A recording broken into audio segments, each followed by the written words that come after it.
Jason, turn your mic on.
Good afternoon, everyone. Thank you for being here today. My name is Austin Dixon, and I'm CEO of the Community Foundation of the Texas Hill Country here in Kerrville, Texas. I'd like for us all to start with a moment of silence to acknowledge all of the community members that we have lost, and we pray for everyone who is impacted and everyone who has lost so much.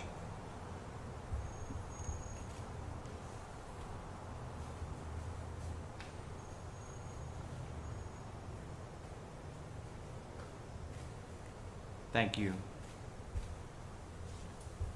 We have gathered today to talk about and share some important news about how the Community Foundation and the community here in Kerr County are coming together to support flood victims and families impacted by the devastating floods on July 4th, 2025.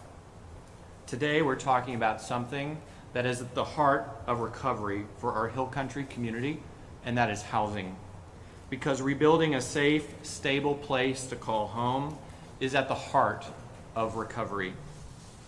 I'm proud to share that the Community Foundation of the Texas Hill Country has committed $40 million to a new housing fund. This is more than bricks and lumber. It's about restoring stability, dignity, and hope for families. Whatever home looks like, whether it's a rebuilt house, a repaired RV, or a safe temporary apartment, this fund will help families get home. In addition to the $40 million housing commitment, in the first 45 days of this recovery, the Community Foundation has granted $16 million to more than 50 local nonprofit organizations working directly with flood survivors.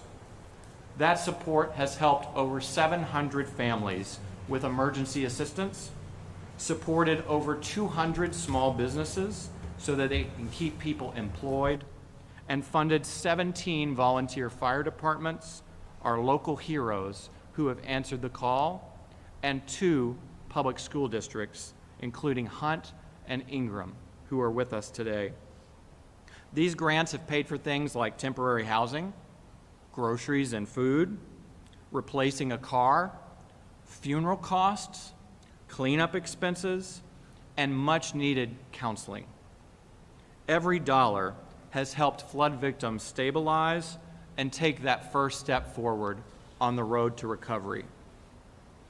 We have also made grants to get schools to open safely and on time. We have funded a water system in Hunt, Texas, so that it's repaired and operational, and a recovery center also in Hunt to support civic needs and to have a safe place for kids to meet after school. The Community Foundation of the Texas Hill Country has organized its long-term response into 4 categories: housing, mental health and well-being, economic recovery and quality of life, and long-term recovery needs.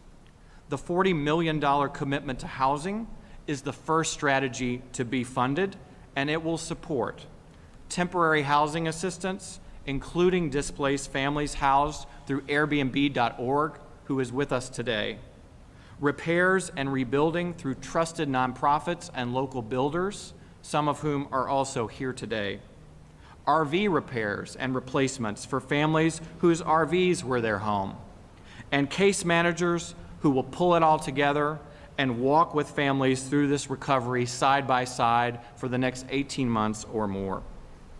The Community Foundation's Board of Trustees has appointed a local advisory council, local leaders who know our community, are from our community, and understand housing, many of whom are here today, who will guide funding decisions of the housing commitment and ensure resources stay local and are put where they needed most. Their recommendations to the Foundation's Board of Trustees are an essential step in effective philanthropy and community-led response to disaster. This is one of the fastest and the largest philanthropic responses ever mounted by a community foundation. And it's proof what we already know about Texas and the Hill Country. When disaster strikes, it brings out the best in all of us. We are deeply grateful to all of our partners who are with us today, including the Governor of the state of Texas, Governor Abbott, state and federal officials who have been here since day one to support us in our efforts, Airbnb.org, local nonprofits, local builders, community leaders. This is not just recovery, it's rebuilding lives together. Thank you. Well, Austin, listen, congratulations on your announcement. Thank you for everything that you have done so far. I would amend what you said. In my experience as governor, I've never seen a community or a foundation respond faster at literally getting the resources donated to the people who need it the most. Let me kind of walk through the standard process that we go through in responding to a disaster like this, and then comment about what you guys are doing. So anytime when we see what happened either here in Kerrville or what happened in Hurricane Harvey, name the disaster. The first thing we focus on is saving lives. And that includes the ongoing search and rescue operations. The second thing that we focus on is things like removing debris. Then we work through that process on legislation. And by the way, as we are speaking right now, the Texas House of Representatives has taken up multiple pieces of legislation that fully respond to all the needs of the Kerrville, but also the other areas affected by all of these devastating floods. I am told that just as I arrived here, the Texas House of Representatives passed out of their chamber the camp safety bill to ensure that the camps in the state of Texas will be safer from flooding events that cost lives like this one did. Then all along the way, what's necessary is the rebuilding process. There are so many people who are displaced that we need to be very empathetic to. These are people who lost their home, people who don't have a place to live, people who are waiting to get back into their homes. And we need to really feel the pain that they are struggling through, knowing that they have to get back into their home as quickly as possible. Corresponding to that, we have donors, so many generous people here in the state of Texas who have supported that effort. And they have the donor intent to make sure those dollars are going to be used to get those people back into their homes. To see what you've done today with this announcement of $40 million, to know the extent to which it is going to help people actually get back into their homes. And let's aggregate this together. He talked about this new $40 million grant in addition to more than $15 million already granted. And in addition to that, many of you are familiar with what the George Strait Foundation provided. 2 weeks ago, we handed out checks to people who are homeowners who were very devastated. We'll be back again this coming Saturday to hand out more checks. The first round of checks there were $25,000. There will be more money provided. The point is this. The George Strait Foundation is helping about 75 families, 75 residences be able to be fully paid for the rebuilding process. When you look at the money that the Community Foundation is providing to these other local organizations, in addition to the money that would be available after that, I see no reason whatsoever why all of the residents who lost a permanent residence in this region are not only going to be able to have that permanent residence fully rebuilt, but rebuilt at record speed. There's construction projects going on right now, and this is able to happen because of the charitable donations that have been provided. Let me give you a contrast example. And that is when Hurricane Harvey hit, there were literally hundreds of thousands of homes that were impacted and destroyed. And it was far more than what charitable contributions would be able to pay for. As a result, it got stuck into a process that goes through the federal government, that goes through HUD, and it literally takes years, maybe even a half a decade, to get people back into a permanent residence. What these people at this table are doing, they are ensuring that the people of this community will not be going through that experience. They're getting people back in homes this month, next month, very quickly. And this is not only a record amount of money being provided to local residents, I think it's going to be a record speed at which these homeowners are going to be able to get back into their homes. And so I just wanted to be here and say, Austin, thank you for your leadership of this, but also for everybody at this table who will be the local partners involved in the process of making sure that this community is going to be able to execute on the promise of these funds to get into the hands of all the right people to ensure that everybody who is displaced from a permanent residence will be able to get back into that home as quickly as possible. So thank you for doing such a great job. Thank you, Governor. Thank you.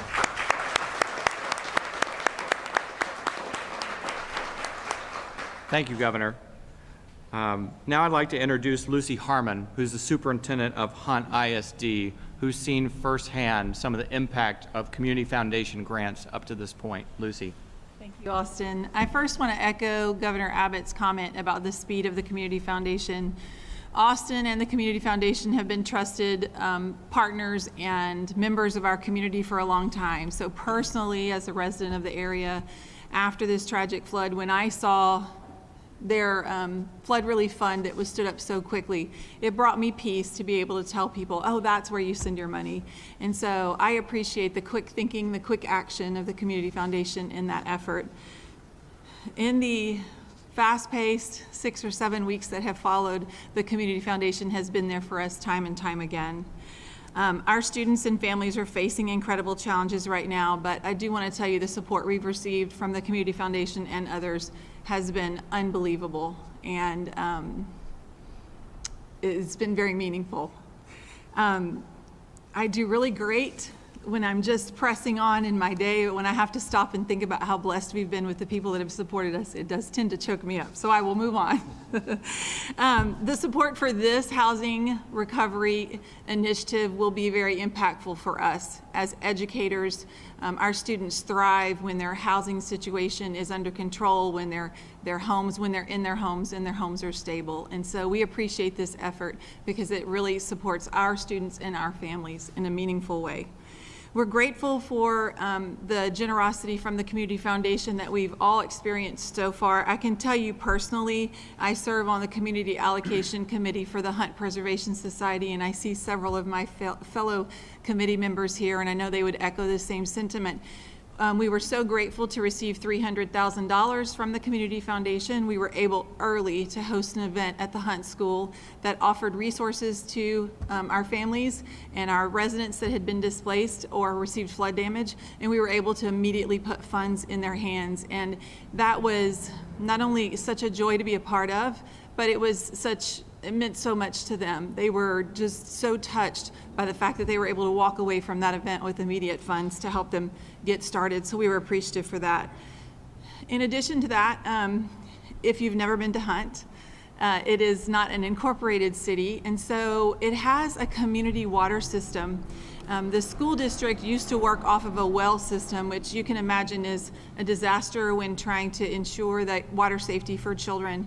And so we transitioned to be a part of the water group, the community water system there in Hunt, quite a few years back. And so this $370,000 the Community Foundation has done in support of our water system is not just important for the community, important for the school, but it is it's what we really needed at a time that we needed. And so we appreciate that, because anything that can help us with that infrastructure is powerful. I'm excited about the $500,000 grant that the Hunt Preservation Society is receiving. Again, if you've never been to Hunt, we have 4 buildings. We have the volunteer fire department, we have the school, we have the Hunt store, and we have the post office. We now do not have the Hunt store or the post office. Both were devastated in the flood. And so this $500,000 is going to a community center that will be placed in that central part of town. It will serve as a gathering spot for us. It will serve as a temporary post office. That's a big deal for us. We're currently driving at least 45 minutes round trip to even collect mail if the traffic's good. And so these things will not only be convenient, but it's just a real morale booster for the community to have those things back. My students, several of my older students would commonly walk to the Hunt store after school and hang out waiting for parents, and they've lost that. And so we've also talked about that community center having like a student center in it where kids can hang out in that transition time. And that will be so meaningful to every single community member and every single student at Hunt School. So we're so appreciative for that grant. Then finally, we did receive a little bit of flood damage at the Hunt School. In addition to that, we immediately turned the Hunt School into a recovery and response responders support center. And so we operated 4 or 5 weeks housing responders, K-9 units, all kinds of things, feeding them.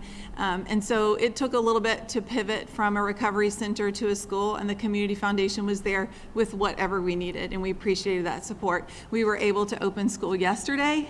We are having day 2. Day 1 was very successful.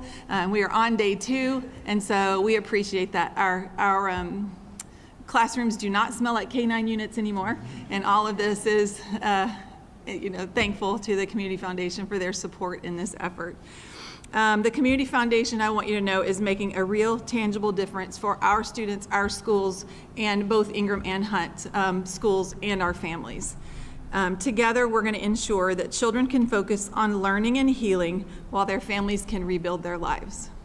Thank you. Very good. Thank you, Lucy. Thank you, Lucy. I'd now like to introduce Bobby Templeton, who's the former superintendent of Ingram ISD, and he's the chairman of the West Kerr Chamber of Commerce. Bobby. Thank you. Governor Abbott, thank you for being here, sir. Sure. It's an honor getting to sit up here with you. It really is. As someone who's worked alongside families and first responders and nonprofits for years, I can tell you that these grants make a huge difference. They not only support the people who protect us, they take care of our families, they take care of our parents. And in just 6 weeks, millions of dollars have gone straight into our immediate relief. And I want everybody to know that when you hear things like that, that is not just a number on a page. Each of those dollars represent a face.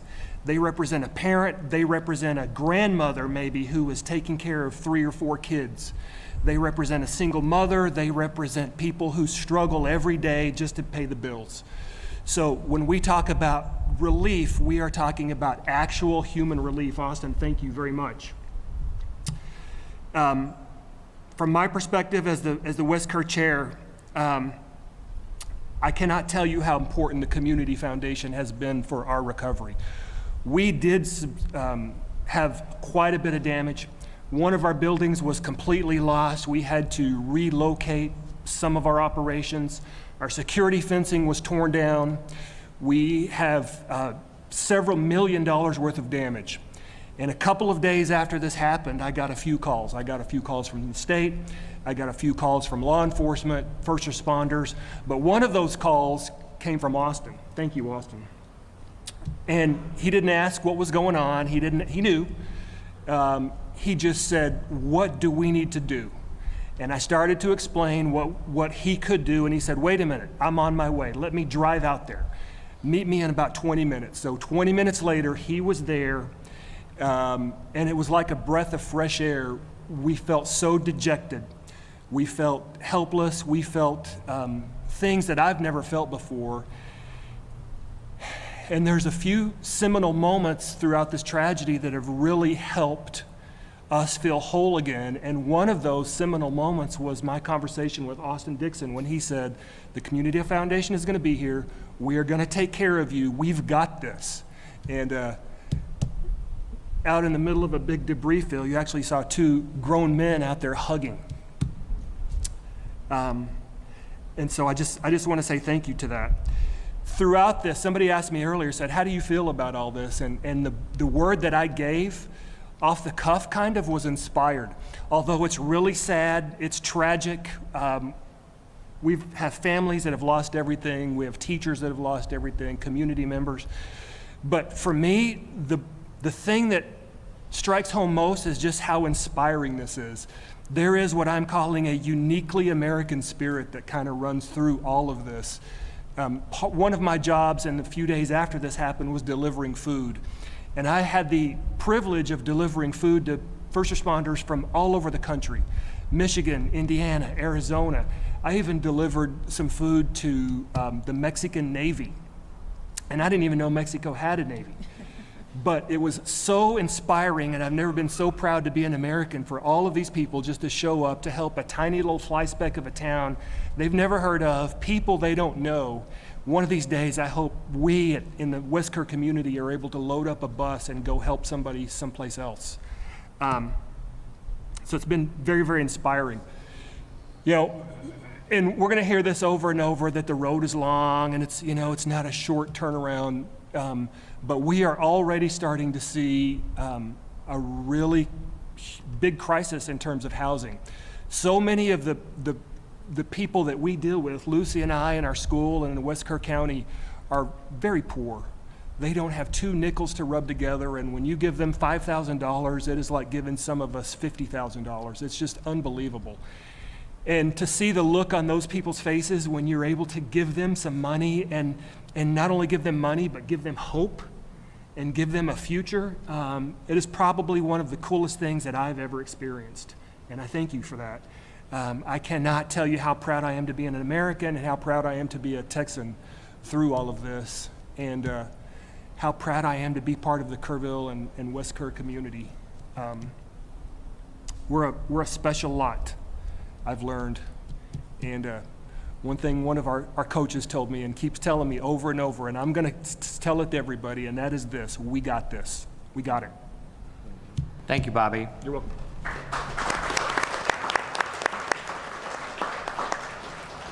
I'd now like to introduce Christoph Gorder, who is the Executive Director of Airbnb.org. The Community Foundation, as a part of its housing commitment, has made a $1.6 million grant to Airbnb.org to make short and long-term housing available immediately for local families.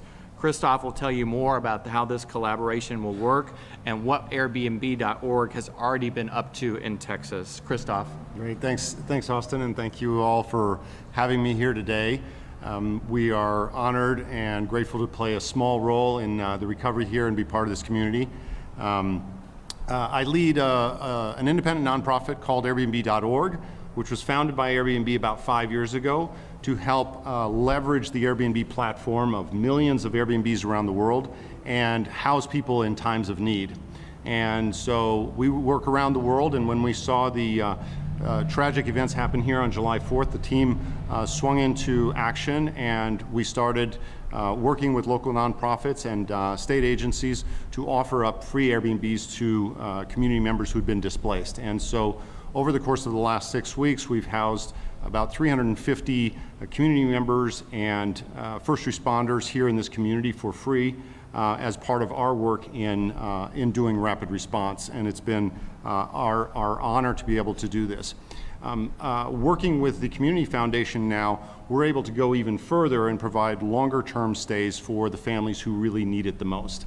And so we're really excited to be able to announce and launch this partnership with the Community Foundation to be able to reach and provide housing stability for a large number of families across the area. The way this works is Airbnb, as a donor to us, covers all of our operating expenses and waives all of the Airbnb fees. And so what that means is that the donation now from the Community Foundation, 100% of that will be used to pay for Airbnbs here in the community. And what that means is it'll have a double impact, not only housing families in need, but all of that money will go to pay Airbnb hosts here in the community who are suffering because of the lack of tourism and other economic impacts that you're having here. So we're going to have a double impact here, not just helping the families, but also helping the economy and small business owners who rely on their Airbnbs for their livelihoods and to pay their mortgages. And so 100 cents on the dollar are going to go straight through, and they're going to stay right here in this community in the 3 counties around here. We would never be able to do this without the trust and the professionalism and the partnership of the Community Foundation. I will tell you, I've been in disaster response for 25 years. We responded to 40 disasters around the world just this year. The amazing job that this Community Foundation is doing is really, really world class. We do not Most communities don't have the good fortune of having such a great asset in their community to be able to do this, to be able to bring partners to the table, to be creative in solutions like we're going to be with Airbnbs or with the schools, and it's just our honor to be able to play a small role in this.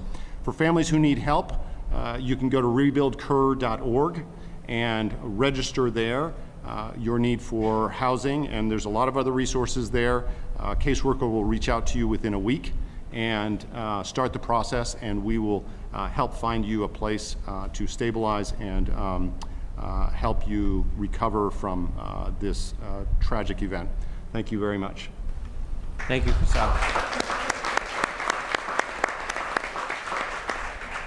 Part of housing recovery is about temporary housing assistance while people need to take a breath and figure out what's next for them, or while their home is being worked on. And our next speaker is a local builder and a grantee partner of the Community Foundation, Katie Culver, who is a part owner of Kerrville Design Build, and they are part of literally building homes as we speak. They have been in the work for several weeks. We are honored to put gas in their tank and help them keep going. And we'd love to hear from Katie about what they've been up to and the difference they're making in our community. Katie. Hi, I'm Katie Culver with Kerrville Design Build. Thank you, Governor Abbott, for being here today. Thank you, Austin. The last few weeks, the last 6 weeks have been a whirlwind, and we've been down there. We've been able to really start helping people immediately. We have an incredible team. We got hooked up with a great family, and with the fund given by the Community Foundation, we're able to help them tremendously. Our goal is to bring hope to people. We have vetted subcontractors that are coming in and donating. We have licensed electricians, plumbers, people that know what they're doing helping families down here, and that's so important. It's important to pour the money into the locals that need it. And we're there, and we're so excited to see the community get hope and start to really getting rebuilt.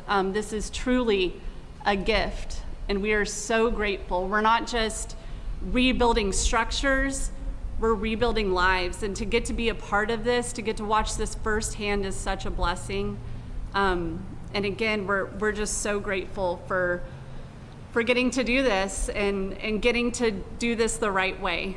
So these families feel that they're in a safe place, a place that has been done by people who really know what they're doing. So thank you so much. Thank you, Katie.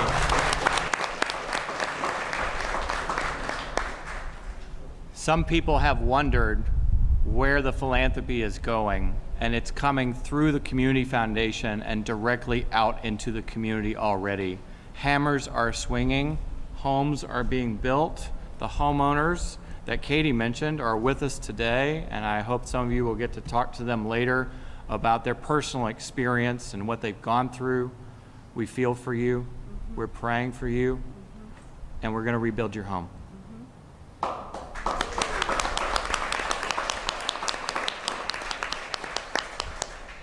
And while you're one family, there's so many others that need this hope and this gift, and we'll be there for them too.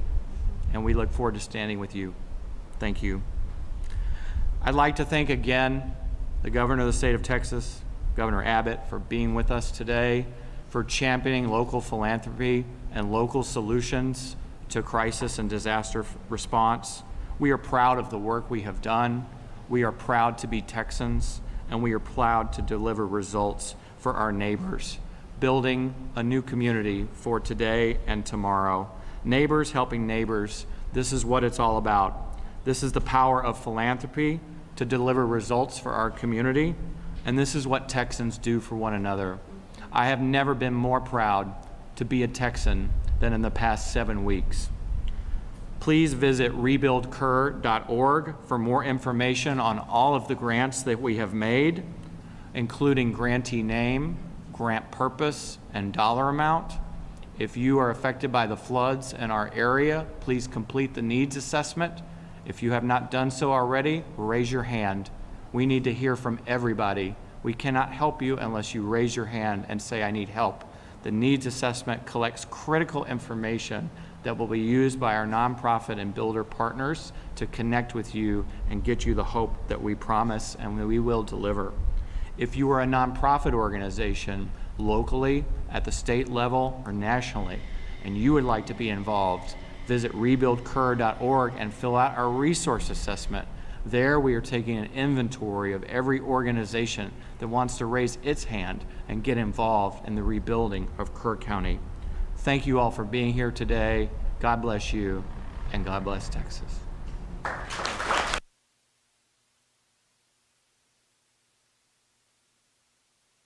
Take a few questions. So you have this $40 million pledge for housing specifically. Is there any timeline on where you're going to put the rest of, when you're able to put the rest of the money into the other? In the other pillars, the great question. So the Board of Trustees of the Community Foundation made the $40 million commitment to housing. They're next turning their attention to mental health and well-being. They have appointed an advisory council of local leaders and mental health experts from a variety of disciplines. That group will meet next week, and they will take in input and data and make a recommendation to our board on how much money should be allocated for mental health and well-being. And once that decision is made, we'll then move on to the other pillars. The Community Foundation's long-term response plan is going in this order of housing, because we need to put people and roofs over folks' heads. And then the next crisis that's coming upon us is the mental health and well-being for all those of us, including myself and everybody involved who's carrying heavy burdens right now, and they need the mental health and support that they need. And then we'll move to quality of life issues and economic recovery. We're so grateful for our partners with the state of Texas, with this SBA. The governor is hosting an event next Thursday focused exclusively on business. And we're grateful for that. There's a lot of resources that will be coming to the aid as well, and we hope to tap into that in the future. Thank you. How are we going to help the mental health of, we have a big issue here in Kerr County. NHB says they've served 12,000 people since July 4th. But this is such a wide-ranging event across the state and nation. How do we help those who lost children in Dallas, Fort Worth, the families that were lost in Midland, Odessa? What are we doing to work with those organizations? That's a great question, and one that our Mental Health Advisory Board, our Advisory Council will take under consideration as well. They're a team of psychologists, neuropsychologists, licensed clinical social workers, school counselors, and licensed professional therapists, and they will take in good information and determine how we can help in the best way forward.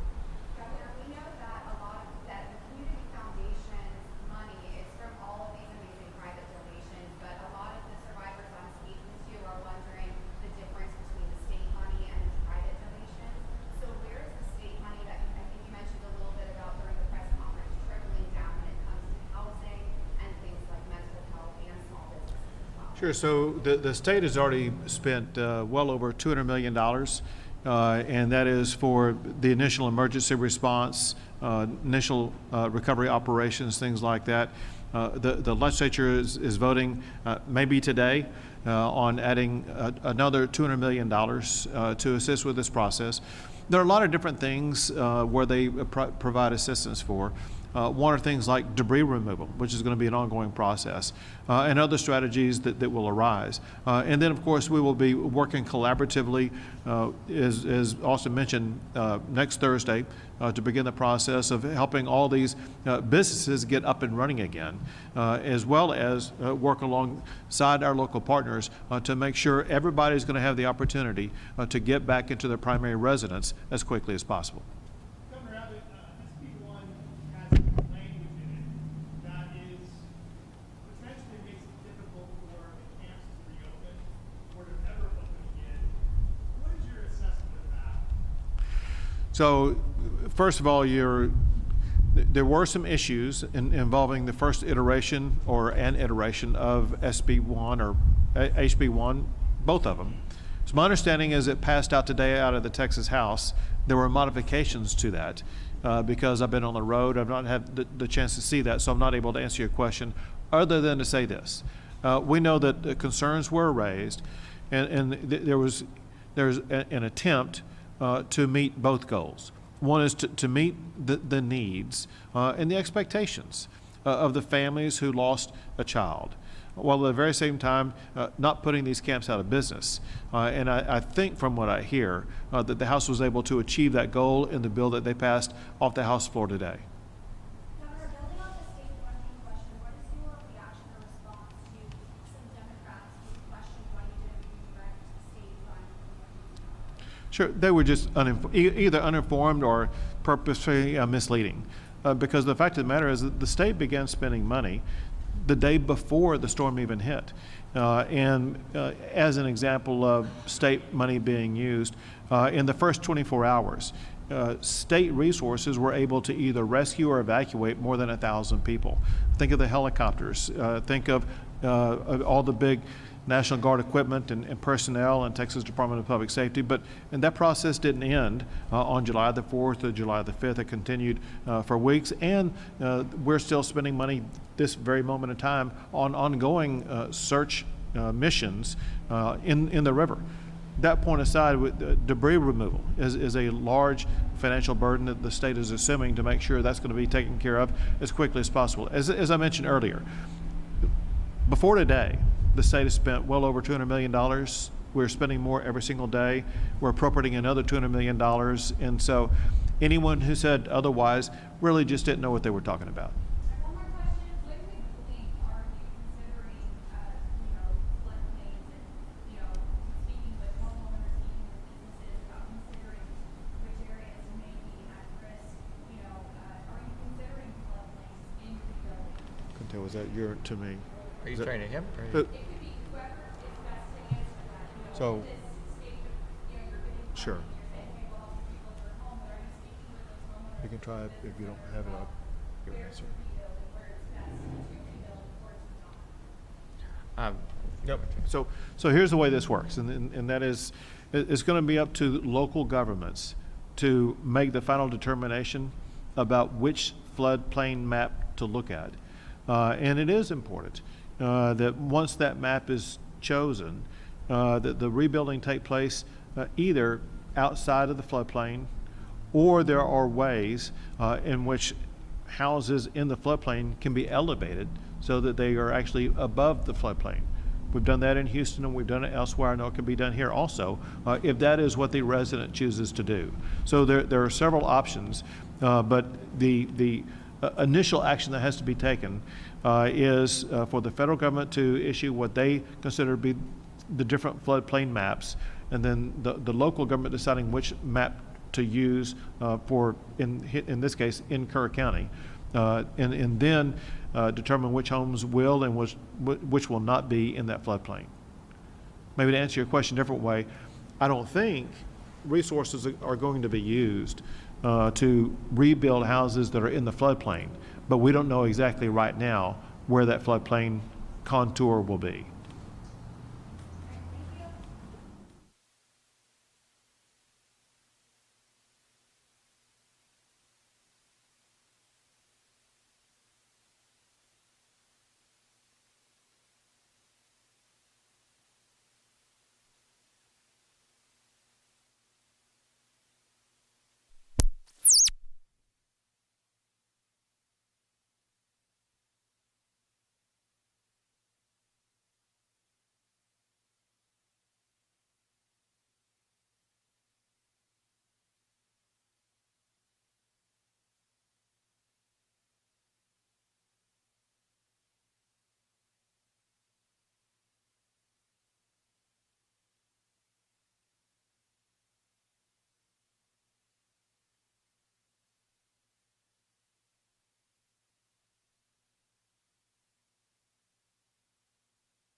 Wink here back behind.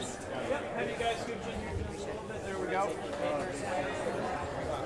Yeah, let's have you guys switch spots back to where you were. Thank you. Is that what you want? All right, perfect. Excellent, gang. Perfect, gang. Wonderful, guys. Have everybody look right here at me. Perfect, y'all. Excellent. 1, 2. One more. Thank you, guys. Thank you. Do we want any other combos? Everybody get what they need? Photos? We just want a body. Hey. Bobby. Yeah, just put some body by himself. What's everything like?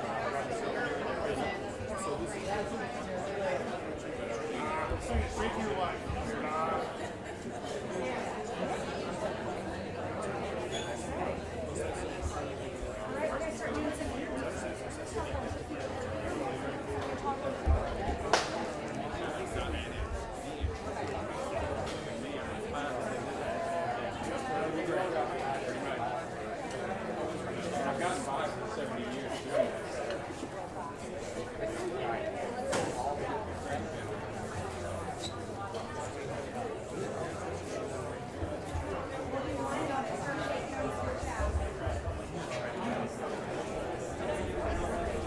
Sorry.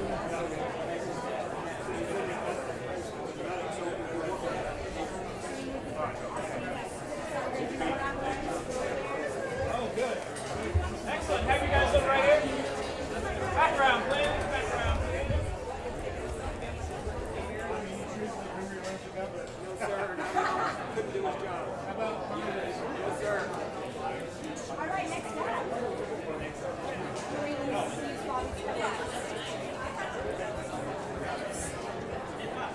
I'm going to use your phone for receipt. Are you done? Have you guys look right here?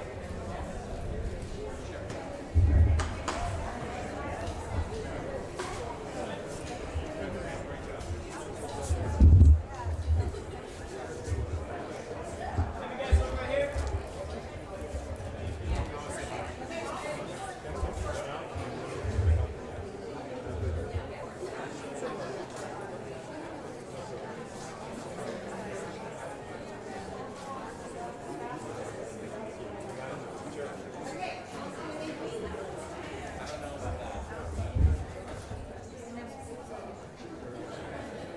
You guys look right here.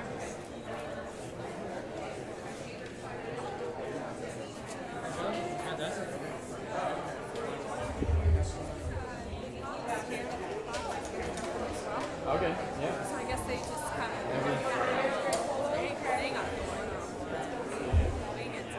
I mean, I hope you don't mind. I told her. It's just going to be.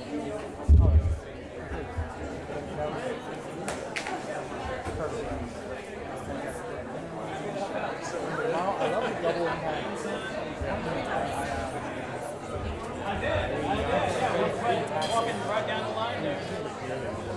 Brendan and Brad.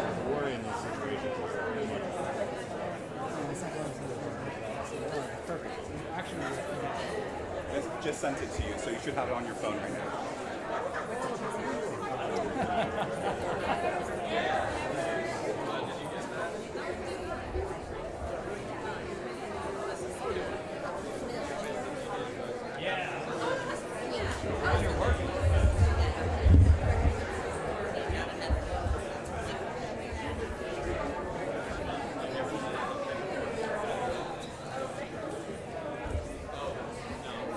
Can you guys look right over here?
back there. Hi, I'm Kristen Markham. Seth Christensen. I'm with Leah's colleague. Thank you for your help in making this happen. Yeah, glad to do it. Yeah, I think it turned out well. I hope your team does Oh happen. yeah, she does it.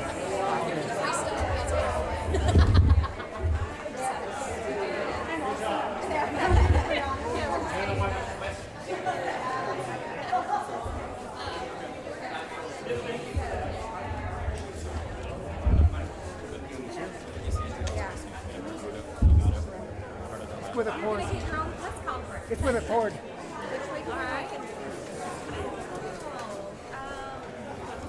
Maybe like, could we scoot y'all this way just so we don't have our sticks in the background? Thank you guys. Yeah, we really appreciate it.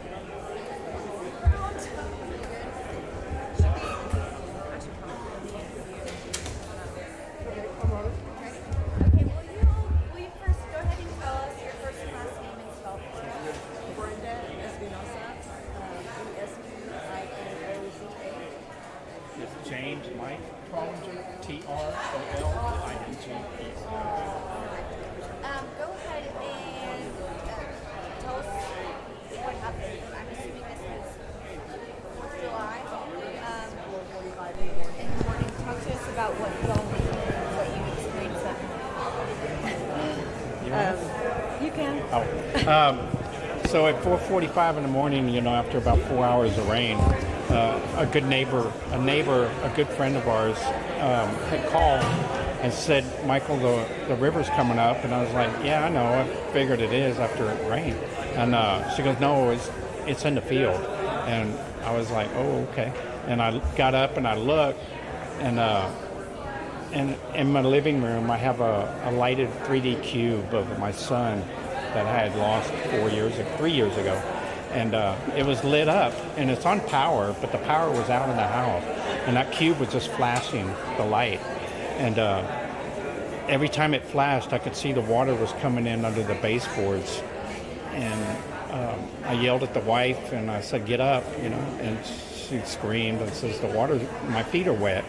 And I said, "Yeah, I know, the river's coming up. Come on, let's go." So we got dressed, went out the back door, and as soon as I opened the back door, we got hit with the wall of water up to our waist, and we just held on to each other and went about 25, 30 yards through the back. I was watching the cars were already underwater, or in the water, and we just went up the hill to higher ground, and we got up there to the top, which is my father's house, and within 10 minutes we watched the whole house go underwater, and it was just 10 minutes so if the neighbor had not called us, it would have been impossible to get out of the house. What has it been like for you since? On what part? It's hard. We were wondering if you should even rebuild. The property's been in the family for 100 years, so I didn't want to just leave the property. But we were outside the 100-year plain, and we were even outside the 500-year plain. We never even thought the water would get that far. But we kind of decided, kicked it around, and thought, well, we can't afford to buy another house somewhere else and just leave this. And so we decided that we wanted to rebuild, but then we were like, okay, how do we do this? And thankfully, her daughter and son-in-law got some people together from a church and came in and helped clean out the house and gut it out. And we were doing all that, and Katie from Kerrville Design Builds had reached out to us through a mutual friend and said, "I want to help you. And whatever we can do." And we're thinking, okay, how are we going to be able to afford this? Because it was going to be, they estimated about $200,000 to fix everything, because the foundation was broken and the roofing and everything else. And she goes, "No, let's see what we can do." And so she took us under her wing, and she says, "I'm doing everything. You don't have to worry about anything. When I get done, I'll hand you the keys and you'll be able to move back in." And she went out and she got donations and worked with the foundation, and that's how we're here today, because she was knocking on doors to get things done. And if it had not been for her, it would have been a month-to-month thing with our money and just trying to, okay, we got a little bit of money, here we go. We can build this, we can do this part and do all that. Her and her team has given us hope. Yes. They've given us hope. So they're able to get everything rolling, and we're able to rebuild, and hopefully by the end of the year we'll be back in our house for the holidays. Where have y'all been staying? A friend that's a neighbor was generous enough to let us use her summer cabin, and so we're kind of using that on a month-to-month basis. So it leaves us close to the house and close to my dad, and so we can take care of him, and so that's where we're staying right now. We also had an RV donated, so put it next to the house so we can stay down there and be in the AC and stuff while they're doing the work.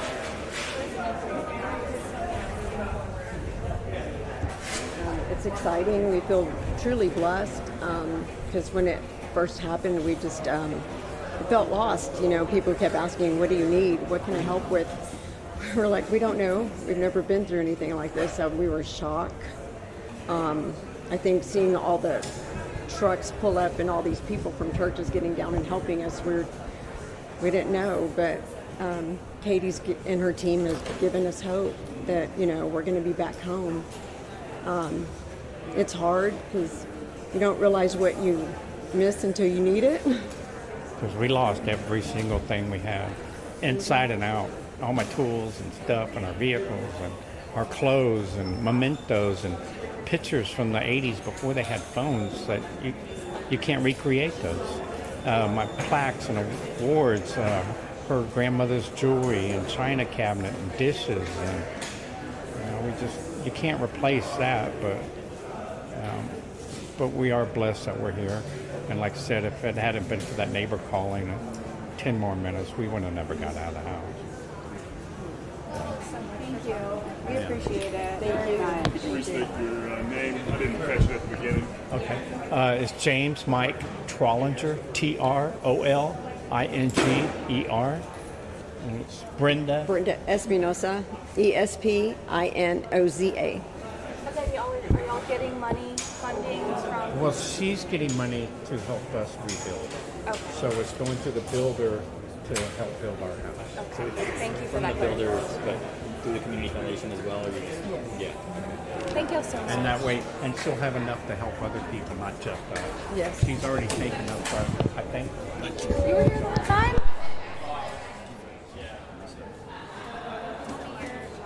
I'm afraid. The last name on it, Trolinger.